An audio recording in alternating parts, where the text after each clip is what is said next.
Ողջույն 3 միլիոն վարչապետներից բացի մի հոգավորից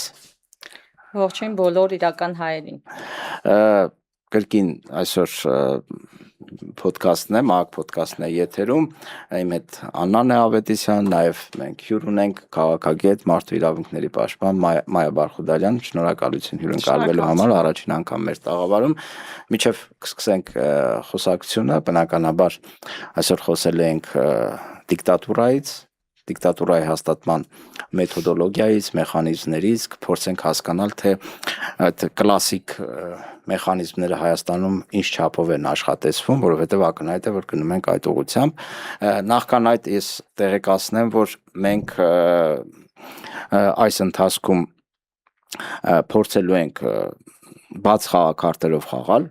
ներկայացնել իրականությունը, ինչքան էլ դա շատերին դուր չկա, հատկապես իշխանություններին։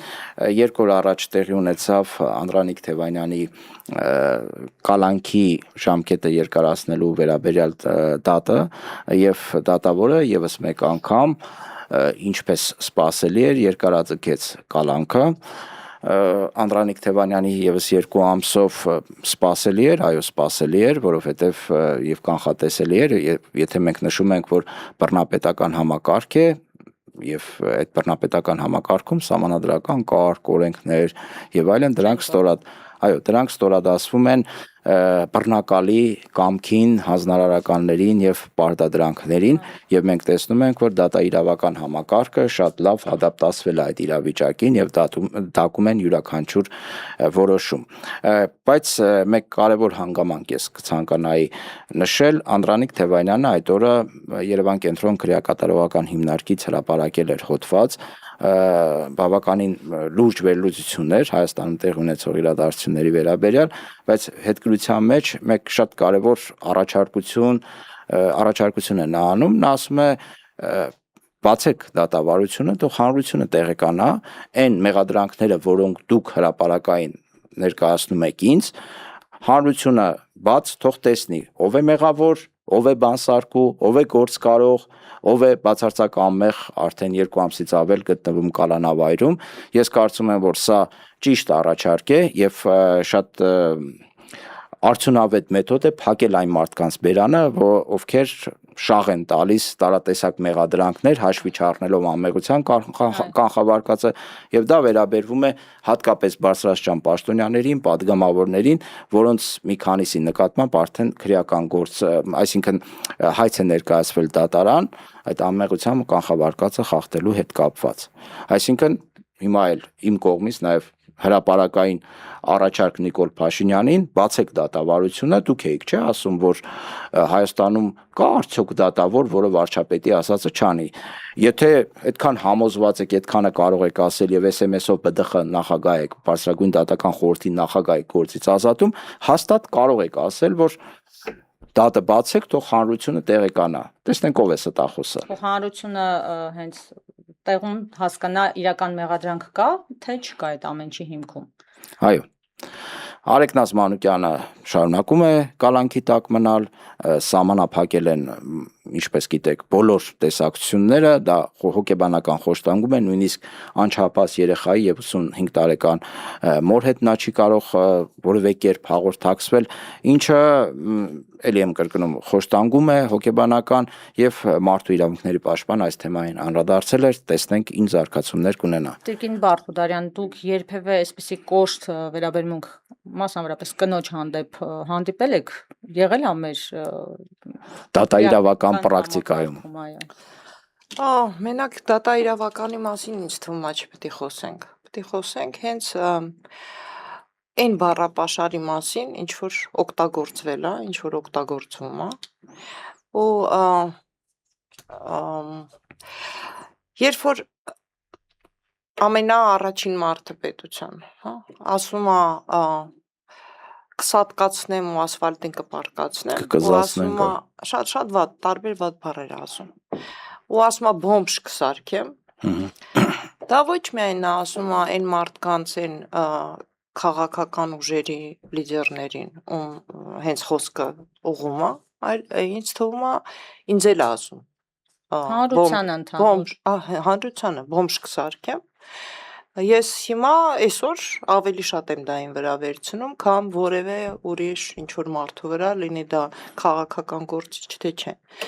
Ու սա ոնց որ պատերազմ լինի ոչ միայն քաղաքական գործիչների դեմ, նրանց դեմ ակնհայտ պատերազմ է,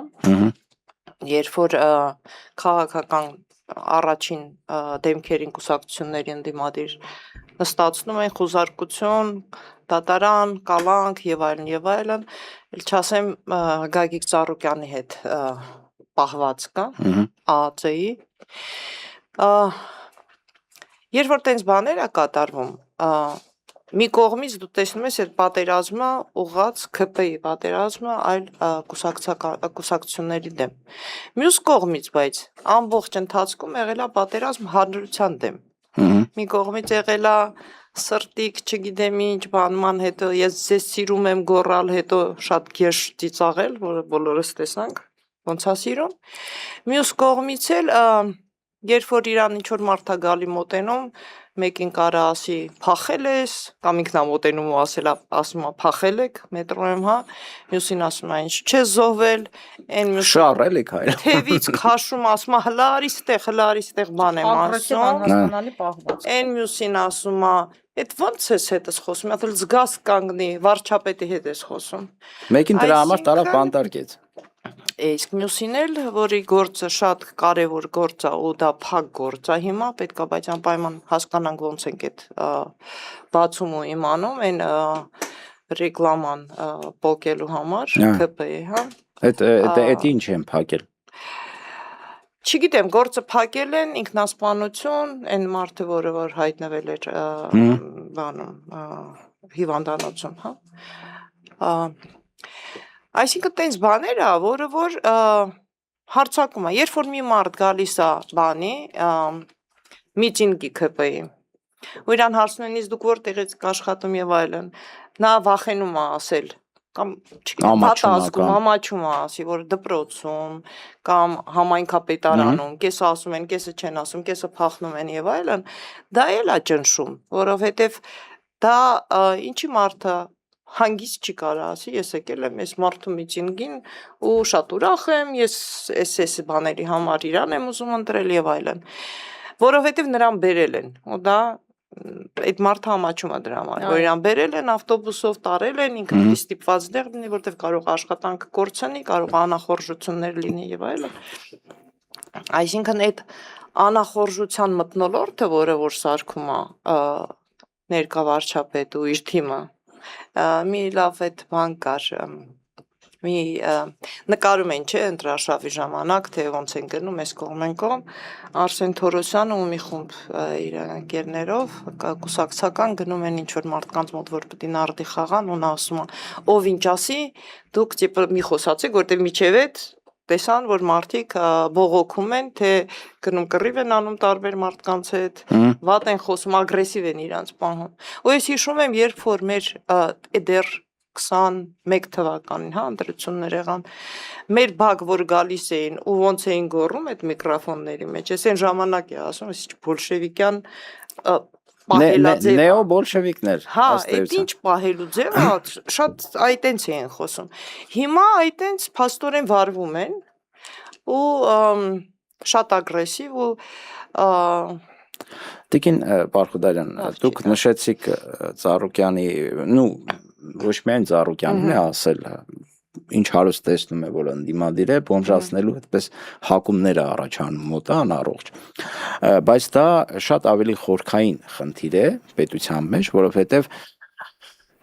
սեփականության իրավունքի հետ գործ ունենք, որը սրբազան իրավունք է ժողովրդավարական համակարգերում, եթե պետությունը չի կարող կամ չի ուզում պաշտպանել սեփականության իրավունքը, ապա փլվում է նաև պետության հիմքերը։ Հիմա մենք հայտնվել ենք մի վիճակում, որ մարդը մատը տնկում է, ասենք, Ծառուկյանի ունեցվածքի վրա ասում է պետականացրեք, դրանից առաջ հեծը Սամվել Կարապետյանի պետականացրեց, դրանից առաջի ծիծեռնակները հանկարծունաբերության հետ էր կապված, որ ինչ-որ տոկոսներ պետականացրեց և ասում է, թե ծապ տվեք, ժողովուրդ, ասենք, չեք տեսնում այդ ինչքան որ պետականացրել ենք ինչ որ տոկոս, հա, այդ հանքերից, այդ դրա եկամուտը գալիս է պետական բյուջեին, բայց շատերը այդ ժամանակ չխորացան, որ դա ըստ էության այդ ձեր նշած բոլշևիկյան մոտեցումներ եւ սեփականության իրավունքի նկատմամբ ոտնահարման առաջի շատ թույլ քայլերն էին։ Հիմա այս մարդը, հիմա Գագիկ Ծառուկյանն է, դրանց Սամվել Կարապետյաններ, հետո կարող են ուրիշները հայտնվել, հետո ասենք, եթե կա այդ պրակտիկան, կարող է մեկի մոտենալ, հրճակել ընդդիմադիր, ասի հյուրանոցը պետականացնում ենք, չգիտեմ, կազինոն պետական, չգիտեմ, էլի ինչ բիզնեսներ կարող են լինել։ Սա ինչքանով է վտանգավոր պետության համար եւ տնտեսության համար, որովհետեւ օտարերկրյա ներդրողները արդեն կասեն, այստեղ բարդակ է փաստացի։ Կներեք բարիս համար։ Այստեղ մի քանի տեսանկյունից կարելի է մոտենալ, հա, հարցին։ Պետությունը կարող է ինչ որ բաժին ունենալ, ինչ որ մեծ տենց բաներում, հա, տրանսպորտային ինչ որ բաներում, էներգետիկայի հետ կապված, չգիտեմ, հանքերի հետ կապված եւ այլն, ինչը նշանակում է, որ օրինակ հանքերի հետ կապված, հա, երբ որ նա վերցրեց այդ ինչ որ ակցիաներ, նրա վրա էլ ընկավ պատասխանատվությունը, որ ամբողջ գործերը, որը պետք անեն ռեկուլտիվացիայի հետ կապված, այդ վնասները կրելու, ծախսերը փակելու համար, պետությունը վերցրեց իր վրա, երբ որ կարար դներ հենց հանքարդյունաբերողի վրա, որ այդ բոլոր ծախսերը կբերես, կփակես եւ այլն, ինչը այդքան էլ սկի չեն էլ մտածել, որ դա պետք է անել ու մեր հանքերը սաղ այդ կարան իրանց բանկրոտ հայտարարեն ու գնան։ Հետո գա ուրիշը, այդ սաղ մնա տենց բաց, հա, վնաս տալով ու չզբաղվեն դրանով, բանկրոտ է։ Բայց երբ որ դու արդեն ունես ինչ որ բան, մարդը տարիներով սարքել է, նույն լֆիկի Սամվել Ալեքսանյանը, հա, նույն, չգիտեմ, Ծառուկյանը կամ ուրիշները, որոնք որ հա տարբեր քաղաքական դիրքորոշումներ։ Սամվել Ալեքսանյանը միշտ մի դիրքորոշում ունի, դա իշխանական դիրքորոշումն է, ինքը չի շեղվում։ Հա, ով ուզում է լինի իշխանություն։ Բայց նրանք բիզնեսի մարդիկ են։ Այսինքն ես կարող եմ գող չլինեմ Սամվել Կարապետյանի City-ում որոշ ապրանքներից, մսից, չգիտեմ, սրանից նրանից, հա։ Բայց երբ որ բայց օրինակ ինչ որ կարի արտադրություն ունի, ինչ որ վերնաշապիկ են կարել, լավն է։ Ուզում եմ ասեմ, այդ մարդը տասնյակ տարիներ շարունակ աշխատում է։ Ինքը հասկանում է այդ ոլորտից, ինքը ամեն մեկը ոչ է հասկանում բիզնեսից։ Դե բնական։ Նույնն էլ Ծառուկյանը, որ այդքան բան դրել է, իրա ոճով, իրա չգիտեմ ինչով աշխատում է, բայց այսօր խնդիրը սրանում է, որ վերցնելով նախ դա անօրինական է։ Ամեն տեսանկյունից անօրինական իրանց արածը, հա, սկզբից ասում էին հարկերը չմուծելու պատճառով, հետո ասում են իրանացիներն են, հետո պարզվում է իրանացիները հակառակը պարտքեն եւ այլն։ Էլ չեմ ասում, դե բոլորը դրանից շատ ակնհայտ է, որ ասենք պահվածքը ինչ են արել, հա, ոնց են արել, այդ շատ, ну, չգիտեմ, անօրինականության ու տգեղության պարկացնելը, այդ սարսափելի էր, ու ինձ տեղ հիմա հուզում է ուրիշ հարցել։ ԱԱԾ-ն ինչ է մտածում։ ԱԱԾ-ն։ Սատանա է բռնում, ինչ է մտածում։ Ոնց ԱԱԾ-ն պետք է ունենա իր պատիվը ինստիտուցիոնալ։ Թե ոնց հա կարելի վարվել, ոնց չի կարելի վարվել։ Գնալ, ասին քեզ ասել են կստորացնես։ Այդ ձևով Գագիկ Ծառուկյանին չեն ստորացրել։ Իրանք իրանց են ստորացրել, իրանց հիմնարկն են ստորացրել, որ բան կա էլ եմ էթիկա կա ինչ որ։ Մարդիկ ոնց են իրար նկատմամբ իրանց պահում ու մնացածը ոնց են տանում։ Ну, արժե համակարգի մեջ դա չտեղավորվող բան։ Որից չի կարող անցնել։ Հա, եթե դու գալիս ես օրինակ, տարբեր մարդիկ նկարահանում են, երբ որ խուզարկություն էր լինում։ Ասում են ցույց տվեք թուղթ, որ դուք իրավունք ունեք մտնել իմ տարածքին։ Այո, Արեգնազ Մանուկյանը հետ մի քանի անգամ դա եղել է։ Ինչն է խանգարում ցույց տալ դա հենց սկզբից։ Ոչ թե ասել չնկարեք, չգիտեմ ինչ, տենց գերշ մտնել, հա։ Ցույց տվեք։ Գագիկ Ծառուկյանի դեպքում առավելես, որ դիմադրությունը չէր ցուցաբերում նույնիսկ։ Դա խայտարակություն է։ Երբ որ Գագիկ Ծառուկյանը գալիս է այդ նարոջնիկներով, որ փակածել չեն, բանա չէ, ինքս են ձեռքով մարտը ոնց են վռնա մարդ են ասում են։ Բասկամարտ, հա։ Ձերի ուժ կամ։ Դա ու տենց նառուչնիկներ են հագցում ու ինքը ժպտում է, ինձ համար դա շատ կարևոր է, որ ինքը ժպտում է, այս շատ ուրախանում եմ։ Երբ որ իր մաման ես իր պակլոննիկը չեմ, երկրպագուն չեմ, երբևիցե չեմ եղել, բայց շատ շատերը իր երկրպագուն չեն, բայց շատ շատերը նշում են, որ սա չի տեղավորվում ոչ բարոյականության, ոչ օրենքի, ոչ սահմանադրության, որևէ տրամաբանության շրջանակներում չի տեղավորում, բացի դեգեներատ տրամաբանության շրջանակներից։ Հիմա տեսեք, փաստացի որ նշում եք այդ խուզարկությունները, ասենք մարդուն հրավիրում են հարցաքննության, չէ՞, առաջ կար այդ պրակտիկան, հիմա վերացրել են։ Հիմա լցվում են տուն մի քանի հոգով, ագրեսիվ պահվածքով, իբր չգիտեմ ինչ են խուզարկում, ակնհայտ է, որ այնտեղ ոչ մի բան չկա գտնելու, մի երկու ժամ այդ շոուն ապահովում են եւ այլն, տերորի են ենթարկում, երեխաներ կան, չէ, վերջը, ասենք, տարեց մարդիկ եւ այլն։ Առավոտ շուտ, հա, ժամը 7-ին։ Հետո ասում են կգաս հարցաքննության։ Ակնհայտ է, որ դա արվում է վախի մթնոլորտ սերմանելու համար։ Նույնը Գագիկ Ծառուկյանին, ասենք, նշում եք, որ հա ստորացնելու բան կա այդտեղ, ցանկություն, բայց օրենքի սահմանադրության մեջ կարծեմ այդ ուժային ծառայությունները իրենց այդ օրենքներում չունեն ստորացնելու կետ, որ ասենք այդ կետով պետքա ստորացնել։ Այս մի քանի օրինակով իրենք ոնց որ աչք են վախացնում են մյուս մարդկանց, ովքեր որ ինչ-որ մի պահի կհանդգնեն մի ավել բան իրենց մասին խոսել, որ տեսեք, նո, ձեր հետ էլ այսպես կվարվենք, ձեզ էլ նվաստացնելով ինչ որ ռեպրեսիվ քայլեր։ Լանա ասում էր, որ ամբողջ շենքով ոստիկանություն էր կանգնած, որ պիտի մի հոգու տանեն, ասենք, քնչական կամ ինչ-որ բան, հա, այսինքն ցուցադրական, որ այնտեղ լիքը մարդ լինի, տեսնի, ասեն, այ սրա համար են եկել։ Ու դա շարունակվում է, դա ոչ միայն փաստորեն մի մարդ ասում, ուրիշները կատարում եւ այլն, դա արդեն շատ մարդիկ են անում, որովհետեւ այսօր նայում եմ նյութ, որտեղ որ ոնց է այդ մոլը կոչվում, Ծառուկյանի մուլտի Առինջմոլ, դեղ նախ կար մի խումբ, որը շատ լավ աղջիկ էր մի հատ խոսում, որ ասում էր, իմ իրավունքն է, ինձ գործից զրկել են, աշխատանքից, իմ իրավունքն է բողոքել, հա։ Ունդեղ ոստիկանը ասում է, ես իրավունք ունեմ փակել փողոցը։ Ու ոստիկան այնտեղ շատ տգեղ ասում է, դե փակեք, տեսեք ինչ, դուք իրավունք չունեք, գնացեք այնտեղ կանգնեք այն հովին, այդ աղջիկը ասում է, ոնց հովին կանգնեմ, ով պիտի իմանա, այսինքն ես բողոք եմ անում, պրոտեստ եմ անում։ Ես ուզում եմ, որ ուրիշները իմանան, որ դրան արձագանք լինի։ Ասում են, ոստիկան ասում է, չէ, դե փորձեք հələ փակել, տեսնենք ինչ կլինի։ Ոնց որ ներկա վարչապետը ամբողջ օրը այդ փողոց փակելով չեկավ, հա, իշխանության։ Այսինքն այդ վարկը, որը ԱԱԾ-ն է ցուցաբերում, ոստիկանությունն է ցուցաբերում, ֆեյքերն են ցուցաբերում, ֆեյքերը մի այլ թեմա է։ Շատ վատ խոսույթներով խոսալով, ու ստեղ մի հատ բան եմ ուզում ասել մեդիաներին խնդրել։ Սա փաստորեն ատելության խոսք է, որը որ վարչապետը սկսել է, ԿՊ-ն տարածում է, ֆեյքերը տարածում են, նաև տարածում են մեդիաները։ Եթե մեդիան չի փակում այդ օկտատերերին fake, հա, բլոկել, հա, չի բլոկում, չի, то есть այնտեղ ինչ որ մեկը կարա ասի, շատ վատ հայհոյանքներ, չգիտեմ ինչեր, մի խումբ էլ թափվի լայքեր դնի եւ այլն։ Այն մարդը, որ ուզում է մի բան գրի ու իրան տենց հարցակվում են իր վրա, այդ մարդն էլ ավացքում, կարդացողն էլ ավացքում։ Այսինքն այդ ավելության խոսքը նաև պատասխանատվությունն է այդ մեդիայի, որը որ չի ոչ մի բան չի ձեռնարկում, որպեսզի ատելության խոսքը իր հարթակում չտարածվի։ Այսինքն կոչ անենք, որ բոլորը բլոկեն այդ ֆեյքային բանակին, նիկոլական ակնհայտ երևում է, որ պրոիշխանական դիրքորոշում ունեն։ Եվ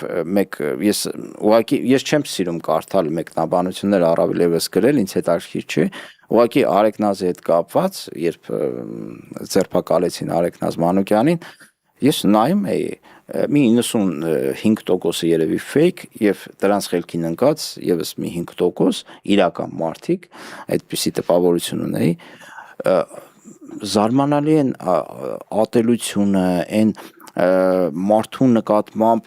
այդ վատ վերաբերմունք այդ մարդկանց կողմից, երբ ողջունում են, ասում են ճիշտ են արել, դու ճիշտ են արել, որ բան են անում, երեխայի հետ տեսակցությունը սահմանափակում է, ասում ես, այս մարդկանց մեջ, այսքան կներեք թարախ, այսքան ատելություն, այսքան բոլշևիզմ, այդ որտեղից է գեներացվել։ Դե տեսեք, այդ fake-երը որոշակի կարծիք են ստեղծում հանրության մոտ, ու այն մասան, ով տեղյակ չի, որ ինչ է, ընկնում է ոնց որ այդ հոսքի տակ ու սկսում է այդ նույն կարծիքը ինքն էլ հայտնել։ Այսինքն այդ fake-երը իմիտացիա են ստեղծում, կոնկրետ հանրային կարծիքի իմիտացիա, այո, ուտեղ հիասթափություն էլ կարող է մարդու մոտ առաջանում։ Բացում է ուտես այսքան մարդ գրել է, կեսից շատը fake է, հա, այսքան մարդ գրել է սենց բան, այս ինչ ազգա, այս որտեղ ենք մենք ապրում, այսինքն մարդ թերահավատությամբ է լցվում ու ապաթիայի մեջ ու վատ զգացմունք է մոտ առաջանում հենց իր ազգի նկատմամբ, որ այս ինչքան վատ մարդիկ են շրջապատում։ Երբ որ դա կեղծ պատկեր է, երբ որ դու գնում ես տենում ես երկու ընկեր ունի ու մի 1000 հատ post հասկանում ես fake, ամեն մեկը հո չի անում, չէ՞ դա ծուր հայելիների թագավորություն, հա։ Ուղղակի տեսնում եմ, որ սենց բաներ են գրում։ Ես սկզբից նշեցի, որ բռնապետության այդ մեխանիկայից են խոսելու, եւ դա տեղավորվում է նաեւ քարոզությունը հիմնական գործիքն է, որով հաստատվում է բռնապետությունը։ Տիկին Բարխուդարյան, հիմա մենք խոսում ենք, որ Նիկոլ Փաշինյանը փորձում է հաստատել կոշտ բռնապետությունն, այն բռնապետությունը արդեն կա, եթե ասենք քաղաքական դրդապատճառներով մարդիկ հայտնվում են բանդերում ու դա ծավալուն բնույթ է կրում, իմիջիայլոց մեկ կարևոր հանգամանք էլ կա, եթե առաջ ասենք թիրախավորում էին, հիմա էլ են դա անում, բայց փոխվել է բնույթը մի ուրիշ ձևով, ասենք բիզնեսմեններ, բիզնես ուներ, նույն Գագիկ Ծառուկյանի օրինակով, մնացած Սամվել Կարապետյանի, բայց հետո փոխեցին, հիմա թիրախավորում են մաքուր քաղաքական գործ, օրինակ Անդրանիկ Թևանյան, Արեգ Նազմանյան, Ավետիք Չալաբյան, Արմեն Աշոտյան, ելով կար մոռացա, մեկն էլ կար մոռացա, ուղղակի կներեն, հետո քիշեմ կասեմ, սա ցույց է տալիս, որ մենք երկրաչափական պրոգրեսիայով հայտնվելու ենք, ասենք, չգիտեմ, չեմ ուզում համեմատել, չեմ ուզում պատկերացնել, որ մենք կարող ենք նման ժամանակներում ապրել, ասենք Դիդի Ամինի, Պոլ Պոտի, Ադոլֆ Հիտլերի նման ռեժիմում եւ դա հնարավոր է կանգնեցնել։ Թեկուս Հեյդար Ալիևի, Հեյդար Ալիևը, հա։ Հեյդար չէ, ես մեկը։ Իլհամ Ալիևը։ Էրդողանը։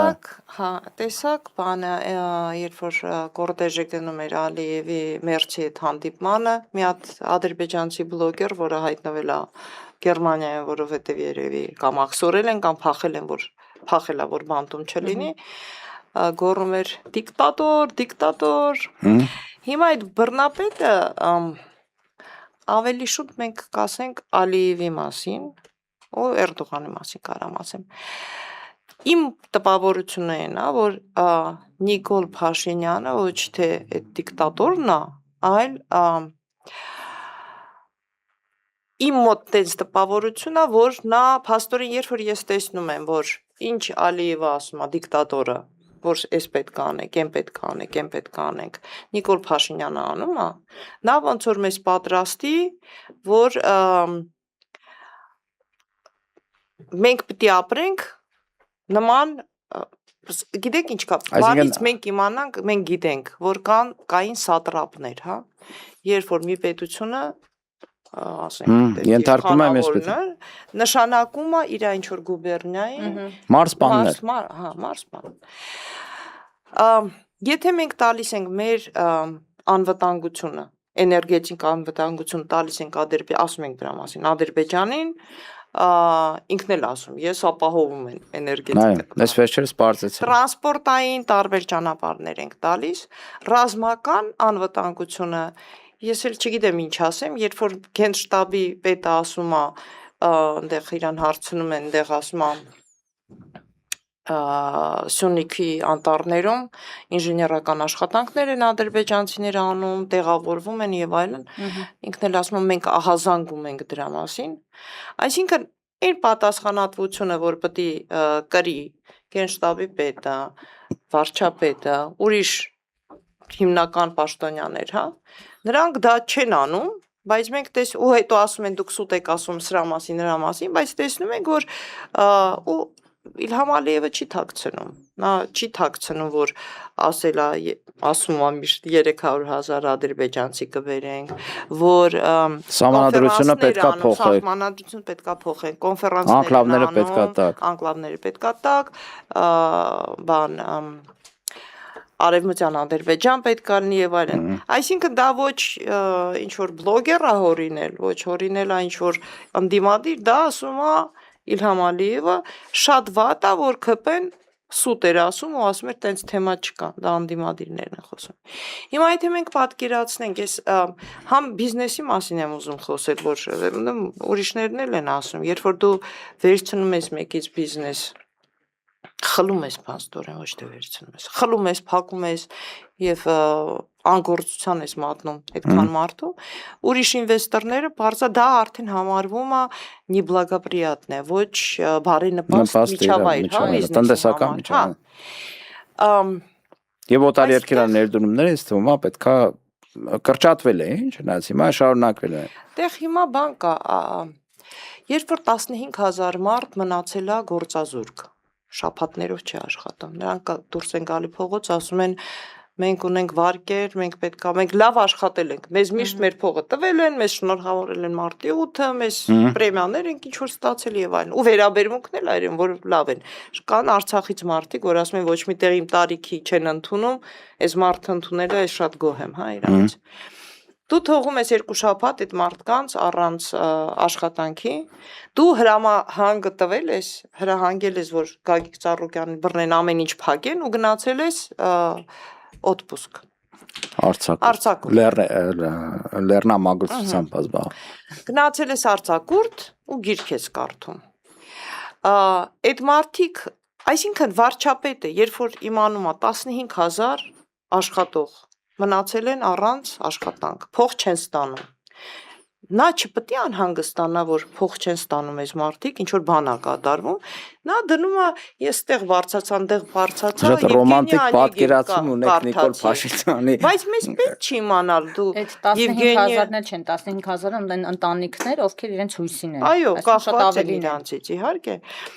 Ու կարդում է Եվգենի Անեգին։ Այդ Եվգենի Անեգինի փոխարեն Սահմանադրություն կարդա, քրեական օրենսգիրք կարդա։ Չէ, Մայկովսկի, что такое хорошо, что такое плохо։ Փոքր ժամանակ, եթե կարդացած լիներ, ինչ որ էլի նորմեր են, ճիշտ այնտեղ օկտեմբերոնը, չգիտեմ ինչա պիաներ, թե ինչա խոսվում, բայց էլի ասում է, որ ինչ որ էթիկայի կանոններ կան, որ այսինքն ինչ որ բաներ կա, որ ճիշտ կլինի շուտ կարդացած լինեիր, շուտ իմացած լինեիր, որովհետև երբ որ դու պահել քեզ չգիտես, դա ասում է նրա մասին, որ ինչ որ մեծ բացթողումներ են եղել, թե դաստիարակության, թե կրթության, այդ ոլորտներում, թե կոմպլեքսների, շատ ոնց որ բլոգեր լինի տվյալ մարդը, քան երկրի ղեկավար, որտեղ այն հոգսը, չէ, դա էլ է խաբուսիկ։ Իրան բացարձակ չի հետաքրքրում, բլոգերությամբ զբաղվում է։ Դե բլոգերությունը դա հրապարակային կողմն է, միջալից ես նկատել եմ, ինչքան իրենք ավելի շատ դերասանություն են անում, փորձում են հանրության ուշադրությունը շեղել տարբեր ձևերով, հա, մեկը չգիտեմ ինչ անում, ինքը լեռա բարձրանում, գրքերա ցույց տալիս, որ կարդում է եւ այլն, այդքան ես ավելի վտանգ եմ զգում, որովհետև հասկանում եմ, որ տակից շատ ավելի լուրջ գործեր են տեղի ունենում, այս բռնաճնշումներ, որ ամեն օր լսում ենք, մեկին փակի, մեկին հետապնդում, քրեական գործ եւ այլն, բացի այդ տնտեսական վիճակը, որը ահավոր է, բացի այն, որ ինքը արհեստական գործազրկություն է ստեղծում ու բացարձակ իրեն չի հետաքրքրում է 15,000, 20,000 մարդ ինչպես են ապրելու, նաեւ մեկ ստի եմ ես ուզում անդրադառնալ, սուտը ինձ թվում է այստեղ ստակրատիա պետք է լինի իրենց իշխանության անունը բռնապետությունից բացի, նախ մի հատ չինովնիկ ունեն Չախոյան, չգիտեմ ինչ, այդ դրան կանչում են հանրային հեռուստաընկերություն, ասում են արտահանման հետ կապված խնդիրը ոնց եք լուծել, ասում է գիտեք այնքան շուկաներ են գտել, որ նույնիսկ մտածում ենք արտահանումը սահմանափակելու մասին, որպեսզի ասենք Երևանցին, հա լոլիկ ուտի, էլի չեն կարող այդքան արտահանեն, բարենային անվտանգության խնդիր է առաջանում։ Դրա երկրորդ օրը, երրորդ չգիտեմ որ օրը ճանապարհ են փակում, ասում են, բա արտահանումը ինչ են կանելու, 50 տոննա լոլիկ բանում փտում է, այս բերքը փտում է այնտեղ եւ այլն, չեն կարող միրացնել։ Բախտերը բերելա ուղղակի Ծիրանի բերքը այս տարի քիչ է եւ այդ բանը չի զգացվում, էլի։ Երկրորդ օրը Պապոյան Գևոր անունով մի հատ նախարար ունեն նշանակած, էլի, Նիկոլի կլոնի կարգավիճակում է ինքը փորձում իրեն դիրքավորել, այդ ավազ ձկնաբուծարանները ավազանի վրա կանգնած ասում է մեր ձուկը հեսա հասնում է Եվրոպա նվաճելու է, չգիտեմ, եվրոպական այդ տարածած շուկաները մարդիկ օգտվելու են հայկական ձկից եւ ձկնամթերքից երկրորդ օրը իր հայտարարությունից կառավարության դեմը այդ ձկնաբուծական բիզնեսով զբաղվողներ միտինգ են անում ասում են այդ տղա ասել ես դա ցույց տուր ոնց են Եվրոպա արտանում բնականաբար ոչ մի տարբերակ չունեն այսինքն այդ սուտը տարածում են ասենք Շիրակի մարզի, չգիտեմ, Թավշուտ գյուղի բնակիչը տեսնում է, որ կառավարությունը հարցը լուծել է, ինքը ոչ ձկնաբուծության հետ գործ ունի, ոչ էլ ասենք այդ Միրգ Բանջարեղենի իր համար օքեյ է հերվիս նայելով, բայց այն մարդիկ հայտնվում են իրականում թիրախում ու ունենում են խնդիրներ։ Այդ ամեն ինչին ավելանալու է նաև խաղողի մթերումը, Ծառուկյանի գործարանը փակեցին։ Կոնյակի գործարանը։ Հիմա այդ խաղողը ամբողջությամբ էլի մնալու է։ Դե բացի այդ ալկոհոլի արտանումն է սահմանափակված։ Տիկին Բարխուդարյան վերջին հարցը եւ փորձենք ամփոփել, հնարավոր է այս բռնաճնշումների դեմ պայքարել եւ թույլ չտալ, որ սահմանադրական կարգի ճգնաժամը գնալով ավելի խորանա եւ մարդիկ ամենասովորական քաղաքացիները ըստ էության հայտնվեն իշխանությունների թիրախում, որովհետեւ իմ մոտ տպավորություն է, որ ում ուզեն, երբ ուզեն, ինչքան ուզեն կտանեն կփակեն։ Այ ինչպես պայքարել ես ամեն ինչի դեմ։ Առաջինը դա, որ դա շատ հնարավոր է, ում ուզեն, երբ ուզեն, ինչի համար ուզեն։ Երկրորդը կա ուրիշ մի վտանգ եմ ես տենում։ Այսօրվա օրոք մենք չունենք դաշնակից։ Այսօրվա ոնց որ Նիկոլը ասեց Փաշինյանը, ասեց որ այսինքն այդ ֆերմերները, որ դուք նշում եք, ձկնաբուծության զբաղվողները եւ այլն, էդ էլ են մարդիկ են, որոնց նրանք անպատասխան թողեցին, որոնք կրակած ամեն ինչ փչանում է ծաղիկ հաճացող։ Նույն նրանց մեծ մասն էլ իրեն է ընտրել իմիջայլոց։ Դե դրանց հարցն է, բայց կապ չունի ով ում է ընտրել։ Երբ որ դու իշխանության վերևն ես, դու պետքա բոլորի մասին հոգաս։ Իսկ ինքը կանգնում է ասում է իմը 100% է, ձերը 100% կաշառված է։ Այսինքն ինքը ինձ ցույց է տալիս, որ ես նյուգոդնի լավ քաղաքացի չեմ, ստից եմ, վատ եմ, երկրորդ սորտ եմ, չգիտեմ, այն մարդն եմ, որը կարող է պատժվի ու տեղն էլ կլինի, որտեվ ինքն է ամենաճիշտը, հա։ Այդ մի կողմ, որ այս ներքին տենց բան կա, բայց երկրորդ մասը այն է, որ երբ որ դու տալիս ես անվտանգության տարբեր լծակներ քո թշնամի պետություններին, ասում ես իրանք են իմ ապահովագրողները, հա, գարանտները։ Դա ինձ համար այս իշխանությունը դառնում է ոնց որ մեր համար Դամոկլյան սուրի պես բան է ստացվում, որ երբ որ Իլհամ Ալիևը ասի դու պիտի այս բանը փոխես, Նիկոլ Փաշինյանը չկարողանա դա անի, այդ որ ասում էր ես վարչապետ չլինեմ կռիվ առնելու սեպտեմբերին, կռիվ կարա ամեն րոպե լինի, երբ որ մի բան չստացվի Նիկոլ Վարչապետի։ Եթե հրաժարվի Ալիևի այդ պահանջը բավարարել ենթադրում։ Ոչ թե հա, եթե նա հրաժարվի, եթե ժողովուրդը հրաժարվի, այսինքն ամեն րոպե մենք կանգնած ենք դրա առաջ։ Իսկ ինչ արեց, որպեսզի մենք ունենանք ինչ-որ դաշնակից, հա, որ իմանանք, որ ոչ թե մեր պաշտպանները հենց Էրդոգանն ու Ալիևն են, այլ մենք ուրիշ ձևի ապահովենք մեզ։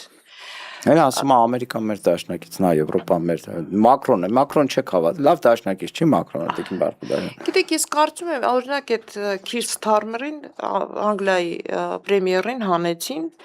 քանի Նիկոլ Փաշինյանը եղել է վարչապետ մեզ մոտ, Անգլիան փոխել է 5 վարչապետ։ Չի կարողացել մարդը փոխի։ Այս մեկը չի կարողացել, փոխում են։ Մենք ինչի պետք է կոմպլեքս ունենանք փոխելու ինչ որ վարչապետ, չունենալու այն ուժը, որը որ չի պատասխանատու չի առաջինը, չի կարող ապահովել անվտանգությունը առաջին հերթին, երկրորդը էներգետիկ, մթերային, մնացած անվտանգությունները, հա։ Ու ես ինչի եմ ասում, ես ինձ բոմժ եմ պատկերացնում, որ կարող է այսօր վաղը, եթե լինի վիճակ, որ ասենք 300,000 ադրբեջանցին գա, ես խաղաղության կողմն եմ, միանշանակ միշտ եղել եմ, բայց եթե գալիս է ու դու ունենում ես պրոբլեմ ոնց որ հիմա բաց էին թողել ադրբեջանցի, որը որ թմրանյութերով ա հաս։ Այո։ Եթե տարբեր հարցեր լինեն, միշտ լինելու է այն հարցը, որ պետք է մենք ադրբեջանցուն ասենք ավելի ճիշտ է, հանկարծ բան չանենք, որտեվ Ալիևը ընդեղից կարող է ասի իմ բաներին նեղացնում են դեղ, հա։ Եթե Ալիևը, եթե օմբուդսմենը չբան աներ, իրանց օմբուդսմենը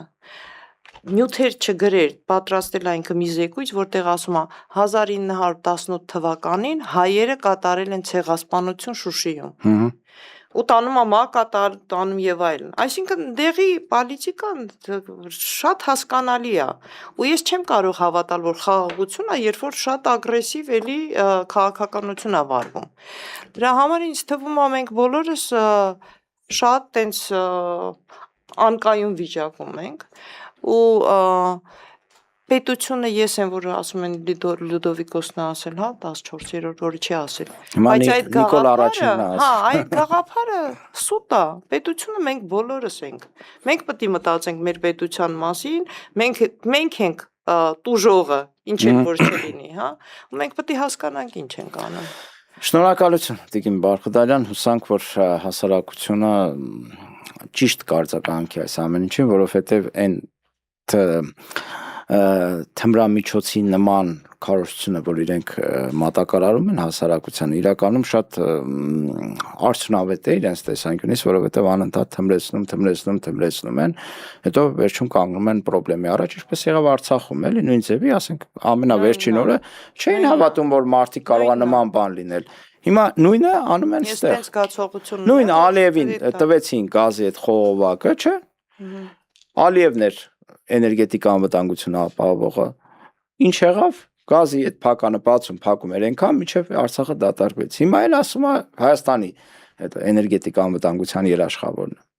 Ինչ կարելի է սպասել։ Ուղղակի ցավալի է, որ 8 տարի կաթիլ մեր ժողովրդին հարմարեցրեցին այն մտքին, որ դուք ոչինչ որոշող չեք։ Որոշել են որոշ մարդիկ ու դուք հնազանդվելու եք այդ ամեն ինչին։ Դրա համար հիմա շատ դժվար կլինի ժողովրդին միախմբվել ու ոտ կանգնել։ Դե ամեն մեկը թող պատկերացնի տարբեր սցենարներ ու հասկանա ինքը ինչ է ուզում։ Շնորհակալություն, հիշեցնեմ, որ մենք հյուրընկալել էինք քաղաքագետ մարդու իրավունքների պաշտպան Մայա Բարխուդարյանին, այժմ դիտենք մի տեսանյութ, որը վերաբերվում է Անդրանիկ Թևանյանի ձերբակալությանը, թե ինչ ով սկսեց ու ինչ ընթացք ունեցավ, ինչ բացահայտվեց, որից հետո արդեն հյուրընկալենք մենք մյուս հյուրին, այսքանը։ Բակի ցուցակի երկրորդ համարկա Անդրանիկ Թևանյան անունով։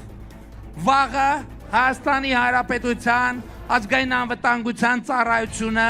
սահմանված կարգով հանցագործության մասին հաղորդում կուղարկի քննչական կոմիտե ակնկալելով, որ Անդրանիկ Թևանյանի դեմ քրեական գործ հարուցվի հայրենիքի դավաճանության հոդվածով։ Ծանուցագիրը ներկայացրեք։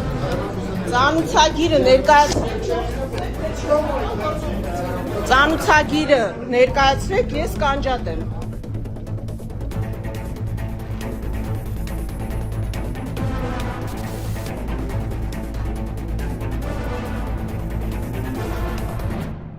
Վանաձորում ելույթ ունենալով հանրահավաքի հավաքված ժողովրդի առաջ Նիկոլ Փաշինյանը ինձ մեղադրել է պետական դավաճանության մեջ։ Պատկերացնում եք Թուրքիայի ու Ադրբեջանի շահերին ծառայող եւ պետական դավաճանությամբ Արցախը հանձնած, Հայաստանի տարածքները հանձնած Նիկոլ Փաշինյանը ինձ մեղադրում է պետական դավաճանության մեջ։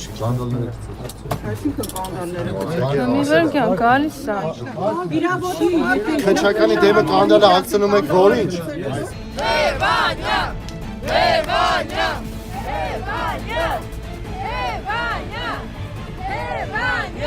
Մեր կարծիքով խափամամիջոց կիրառելու հիմքեր չկան, մեր կարծիքով քրեական հետապնդում հարուցելու հիմքեր չկան, մեր կարծիքով այս նյութերից չի բխում որևէ եղանակով գործի հարուցում։ Այսինքն մոտավորապես այն արգումենտացիան, դե հարուցենք, հետո էլ քննենք, կալանավորենք, ապացույցներ ձեռք բերենք, մոտեցումը ընդունելի չի կարելի անձին մեղադրանք առաջադրել, երբ որ չունես բավարար թույլատրելի վերաբերելի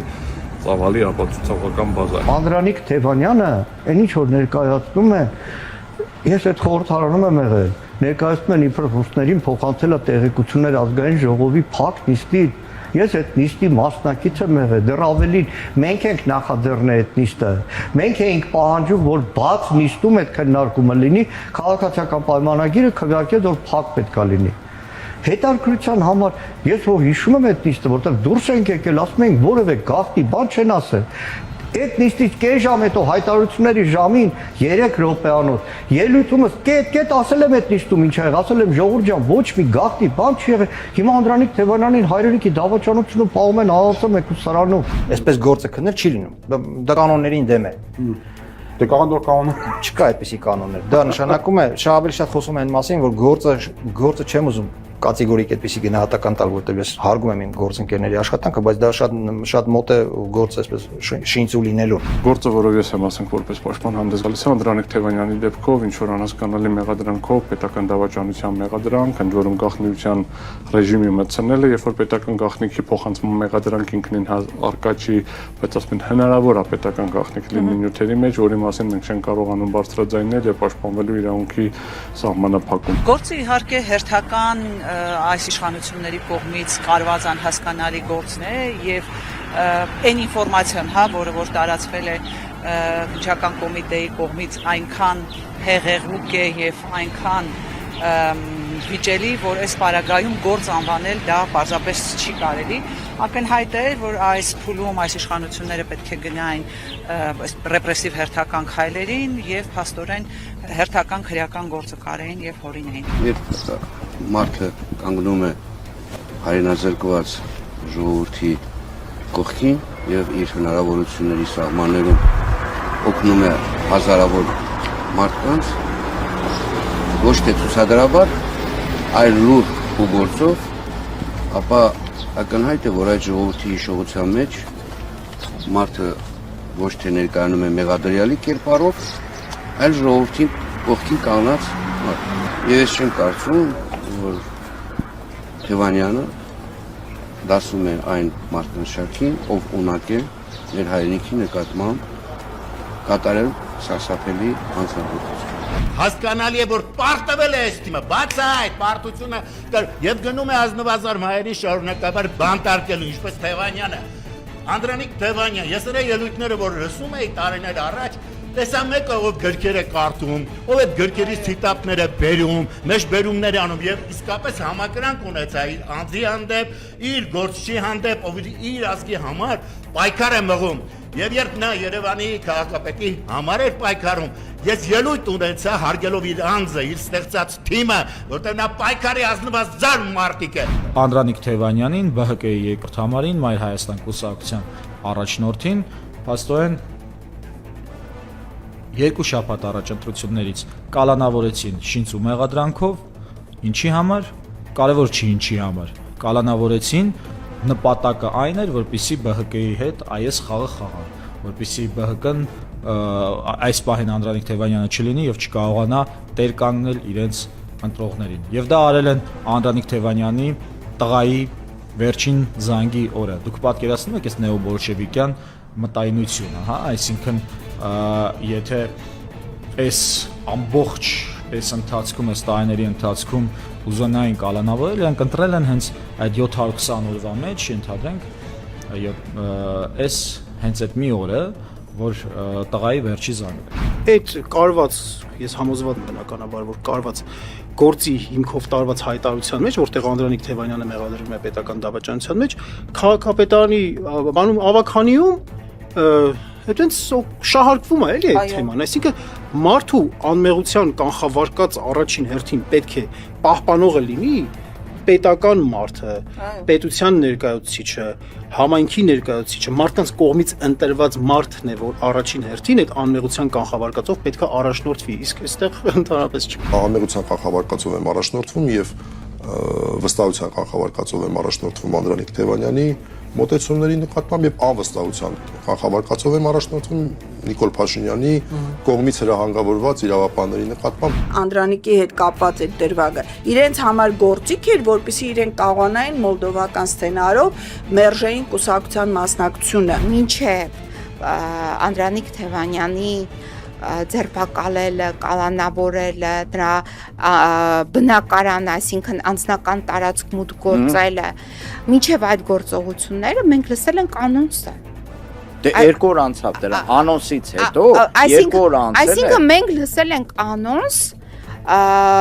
հայտարարություն, որը կատարվել է Հայաստանի Հանրապետության վարչապետի պաշտոնը զբաղեցնող անձի շուրթերից, որից հետո նոր տեղի են ունեցել այս իրադարձությունները։ Ինչքան էլ մենք ասենք չկա, դա պարզ կլինի, երբ որ գործ կգնա դատարան, դրանից հետո կքննարկենք, սա կտեսնեն, որ գործ չկա։